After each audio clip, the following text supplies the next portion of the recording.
Always learning and growing. Attracting the right people and keeping your vision in focus every day. This is the Brian Covey Show. Hey guys, well, welcome back to another episode of the Brian Covey Show.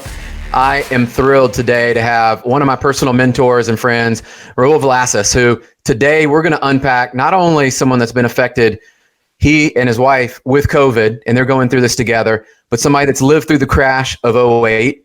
He's in real estate, but he also has his own podcast, the Next Level Edge podcast there, and he runs the Next Level Experience. For those of you guys that don't know, we'll unpack that in a minute.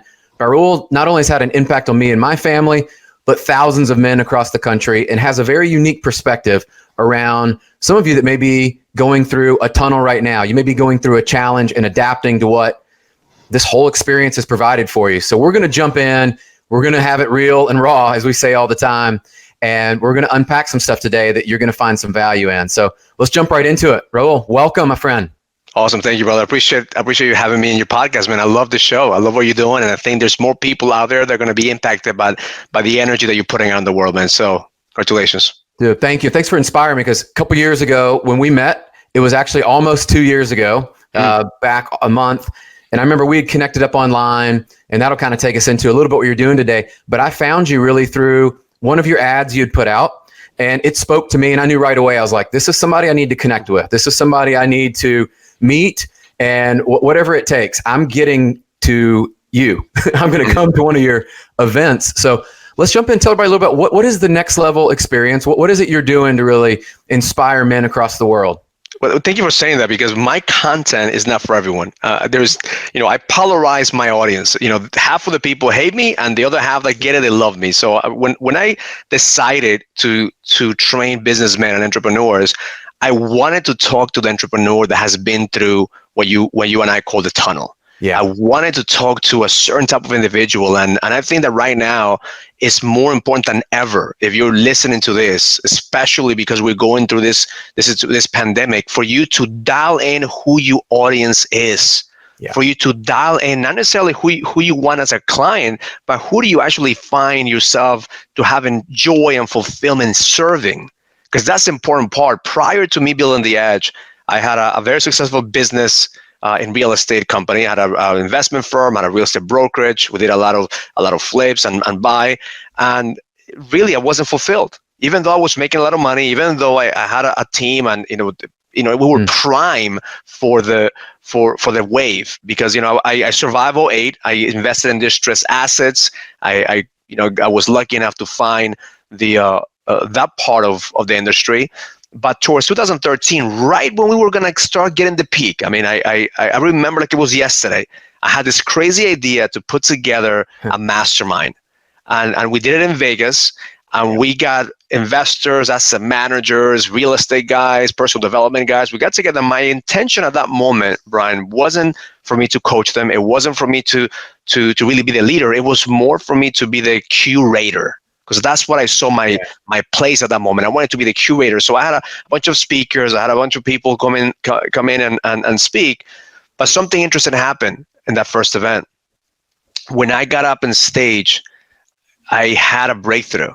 I felt that I wasn't being authentic. I felt that I wasn't being myself. I felt that I wasn't really sharing my message.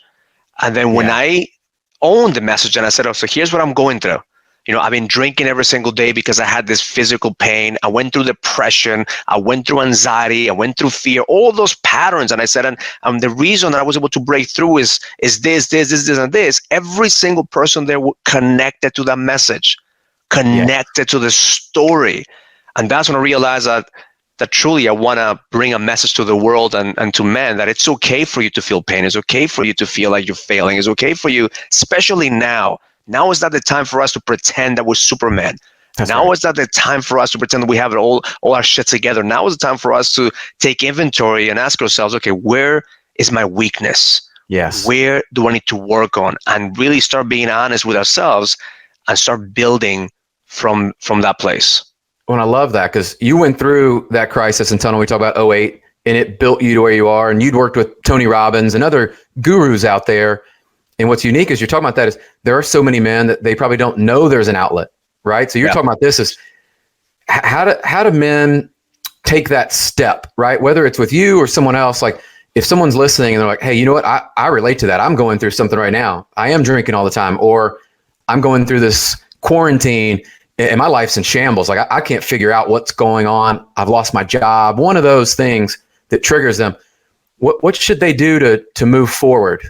So I look back at the crash in '08, right? And where did I fail at that moment to actually see it? So the first step that I went through in '08 was denial, right? Yeah. Oh, it's not gonna happen to me. I'm stronger than this. This is not gonna affect me. I'm gonna weather the storm. So I was in denial. So when the banks were closing, because I look at that as worse than what it is right now. If you went through '08, it was a lot worse. I'm talking about there was no we felt like we were quarantined. Even though we were able to get out, we felt like we couldn't do any business. It was.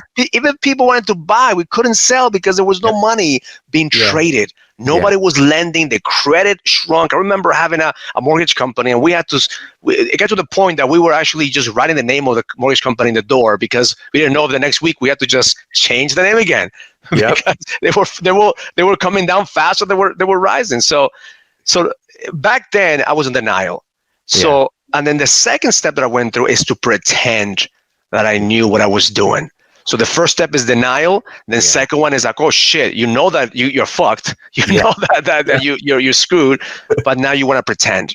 Yeah. And that's the mistake that I didn't adapt soon enough. I didn't adjust soon enough. So by the time I was pretty much, the pain was there that I had to come clean. I had to come to my wife saying I couldn't pay the mortgage. I had to come clean with my employees and let them know that I had to let them go. I already felt like a failure. It was already, I wouldn't say too late, but at that point I was already fucked. Yeah. At that point I could have saved the business if I would have adapted sooner. So now I think that's, I was telling some of my clients this week, I said, we've been trained as men to avoid pain at all costs. Yeah. And because we've been trained to avoid pain, we don't know how to handle pain. We don't know how to manage failure. We don't know how to do all that shit. So therefore we just pretend that we're strong enough to handle it. That's right. Yeah. And they pretend, and it pretends long enough. And it's almost like when they can have that breakthrough and realize, I don't have it figured out, but I'm going to take action. Like you always say, and I took that mindset of taking it one day at a time. Yeah. And that's what I did. And that's what I did. The moment I came clean with my wife, I got real with myself, I got real with my wife, I got real with the people around me. Yeah. That's the moment that the energy started to shed away of the guilt and the shame. Yes. And now the opportunities could show up. Because before you're blocked. Yeah. When you're pretending, you're blocked. When you're in denial, you're blocked. Yes. It's when you get real with yourself, like, okay, I'm fucked or I don't know what to do. Just acknowledging that you don't know what to do, just acknowledging that this moment you're uncertain, it brings you certainty. And it's a crazy shit. Like if acknowledging the pain lessens the power that the pain has over us. Wow. And I think that could be big for people listening, because it almost is today just to say, yeah, this is screwed up. Like what I'm going through right now, having the kids at home, homeschool, we got all this stuff happening in the economy. Maybe your 401k, doesn't look like you thought it would. And to your point, if you're in real estate or mortgage, you could be busy now, but what's the future look like? And I think people struggle with where they need to go next. So you guys actually just went through the other side of separating from the economy and business. You and Vivian both just went through a little bit yourselves of dealing with this COVID virus and are coming out the other side. So tell us a little about that, because I only know a few people that have gone through it, but I saw you guys and I was following along, praying for you guys, trying to figure out, okay, what's this look like for somebody I know? And it was, and again, I was in that mindset, right? That I'm healthy, I work out, I eat clean, I take care of myself. So I was in that mindset that, like, you know what? All the news say that healthy people are not going to get it. It's only for the elderly and for those who have a certain, type of lifestyle. So I thought it was good. I'm thinking, I'm strong again, right? So when it hit me, it was a reality check. It wasn't my other job because it hit me and then it went from one to the next. My throat was itching. I had a high fever and it just went down the hill fast to the point that I couldn't even get up from the bed. And you probably listen to my Daily Edge in the mornings. And that took a lot of effort for me to speak to the phone because I have a Daily Edge podcast that I talk every single morning after my daily ritual. And 2-3 minutes of rant. And that alone took a lot of effort to continue the process, but it humbled me. That humbled me, and I'm telling you, I've never gotten closer to God than now. I've never prayed. I never humbled myself so much. And it wasn't, the first stage was me getting sick. Then my wife got sick, and then my biggest fear was my kids getting sick. And I remember just praying, please, God, like I'll take it, like don't get my kids sick. And I quarantined myself in the guest bedroom. My wife was in the master bedroom, and the kids pretty much took care of themselves for 2 weeks. They're teenagers, but we were like, giving them my mother was dropping off food. They were eating, and it was crazy because we were locked down. Yeah. But here's the biggest breakthrough. Once I start to get back my energy, and I started realizing that we're not in control, that God is always molding us and shaping us. Yes. That's when the work began, because that's the moment that my wife started actually to have some deeper complications. Yeah. And that's when the faith came in even stronger. And I talked about the Leadership Summit where we had an event. I said, you either live on faith or live on fear. Yeah. But you can't choose to live on both. You can't do both. You either have faith or you have fear, but you can't do both. Yes. So that really tested my faith. I remember talking to God, and at the beginning I was sick and I was asking God to heal me. And I don't know if it's a fever or the voice of God saying, why do you want to live? Why do you want me to spare you? And then I had to kind of convince God I have a purpose. Like I'm gonna do this. I'm gonna have an impact. So that was so surreal to me to actually see that, we take for granted being alive, but if you are alive, what are you going to do about your life? What's your purpose?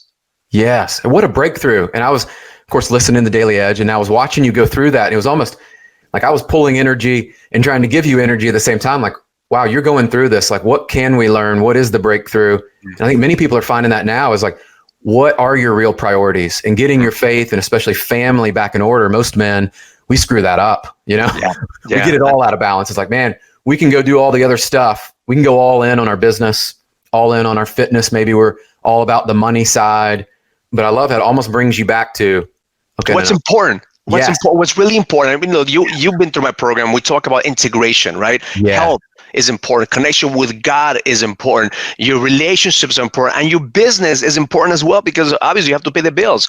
But if we're just working towards one side of our lives, and the quarantine comes in, and you can't make any money, now you're facing your wife that you probably haven't talked to in years. Now you're facing your kids that you don't have a relationship because you didn't talk to them. Now you're overweight and you don't know what to do with yourself. That's when depression hits in. And that's what happened to me. I realized I've been working my ass off. This is when I hit the 08 or actually 2010 is when I started coming back, and that's when I hit depression, because I had the money, I had my wife, I had everything, but I wasn't fulfilled because I was only focused on one thing, and I left everything else as a second, third, or fourth place. I didn't have the integration piece. So that's what for me it's so important to teach men how to integrate that into their lives, how to create integration. And when times like this, is when really kicks in, because I never felt the last couple of days, I've never felt more certain, more purpose driven, more connected than ever before, even though my wife's still going through complications, but I know that I have faith and I know she's going to be fine. As a matter of fact, thank God, yesterday we got the doctor's news saying that she's making progress. Great. Because her liver started to act up, and they thought it was going to fail, and it was a lot of uncertainty. But because of the work that I did, and the community too, because the community, the next level community, what I'm doing is building a community. This is not the Raul show. I'm not trying to be the next Tony Robbins. I'm actually building a community of entrepreneurs that actually care about themselves enough to actually help each other when we have those moments, or fuck moments, or shit moments that we need to level up. Yeah. And most men don't have that group around them, and so that's probably, I know you've talked about integration, and I know association with the right people around you. A lot of people are struggling with integration right now, and I keep going back to routines. So what advice would you give people? Like today, it's like most people used to go to an office. Their kids went to school if they have younger kids like us. they had this plan every day that worked. Now it's all out the window. Your day rolls. What could you tell them about? You're pretty structured in your routine. I've learned a lot from you, and that is you stay disciplined to that. What can people do now that we're a month into this and things are going to continue to change? How would you advise to get that routine and integrate what matters, the priorities well? Well, find your rhythm. The first thing I tell people is you have to find your rhythm and what works for you. But the first hour of the day, the first moments that you wake up, don't go straight to your phone. Don't go straight to the news. Don't go straight to that's energy. Yeah. So there's two things that I've actually discovered recently in my routine. So my quarantine routine is the first morning is the same. I've done this for the past 10 years. Every single morning, meditation, visualization, programming my mind, reading, really an hour of investing in myself. It's just kind of resetting my mind. So that's for me a religion. Every single morning, I have to invest in myself. But what I find now is at night, I need to also have a transition before I go to sleep. So I'll do a 10-minute meditation of just programming and getting centered and really let go of the stress, let go of the illusion of control, especially now.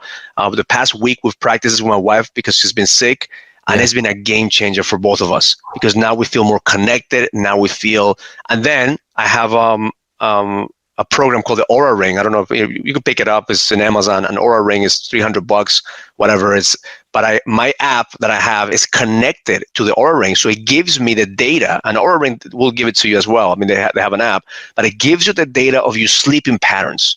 So I could actually see the patterns where my brain is actually resting at night, where my body is recharging at night, and I've seen a massive difference of reducing stress, of increasing my vitality if I do a night meditation before I go to sleep.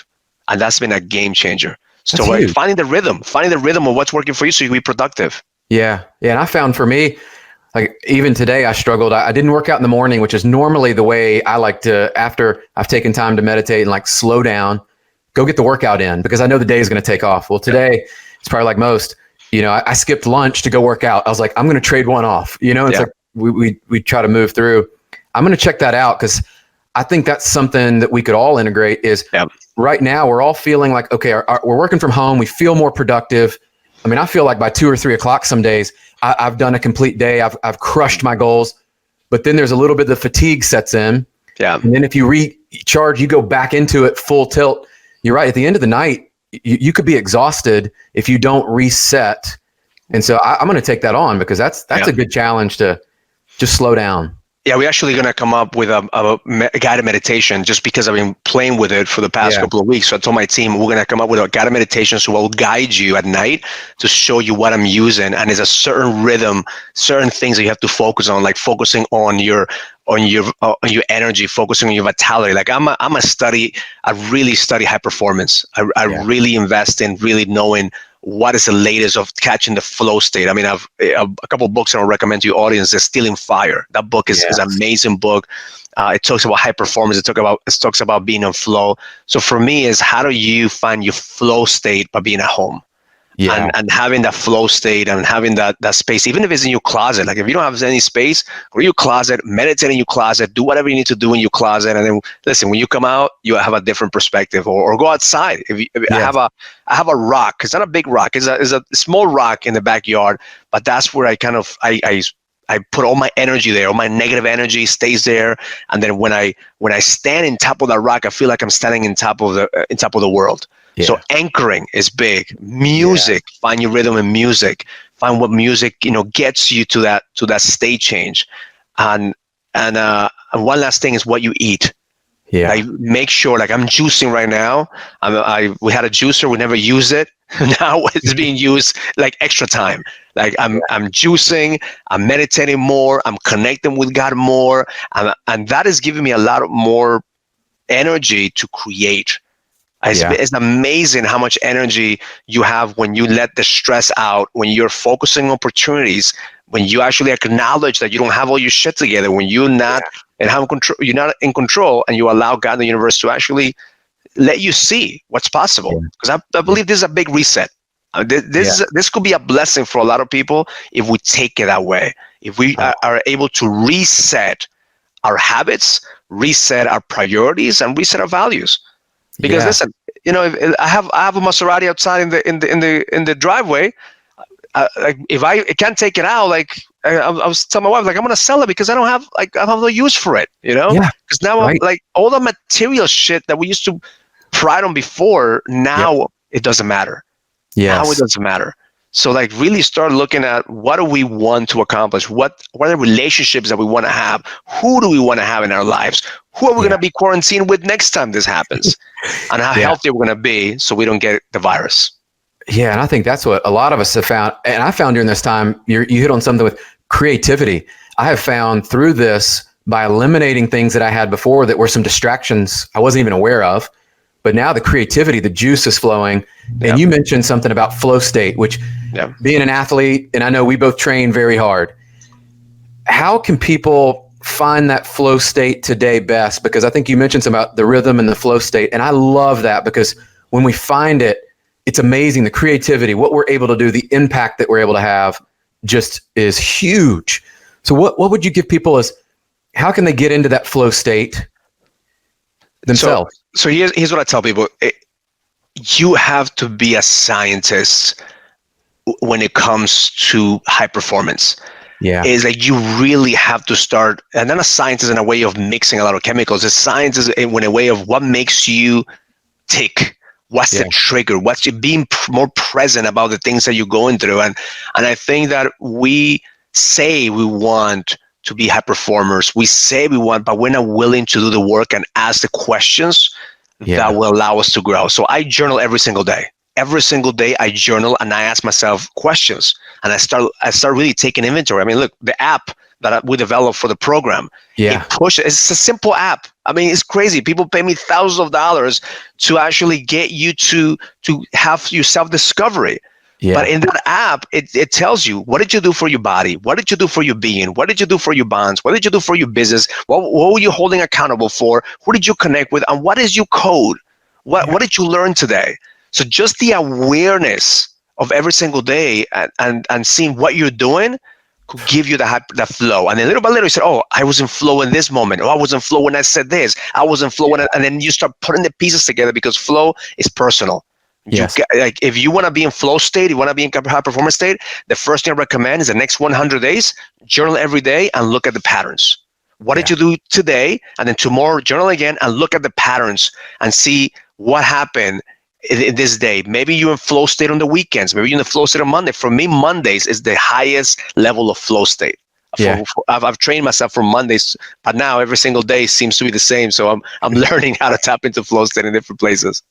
I love that 100-day challenge, and we've crushed a lot today. So you gave me a ton of insights there, and I know our audience is going to get a ton out of this, especially the sleep piece, slowing down and meditating before that. And I think finding that flow state, and like you said, finding the integration. So I would love, Raul, if you will just drop, where can people find more about you? We'll include some links, but just hit us up with where can people find more about what you've shared and how to follow you? So the first thing I'll tell them is they could text my community text directly. I'm building my community text where you actually get insights directly from me. It's not my team.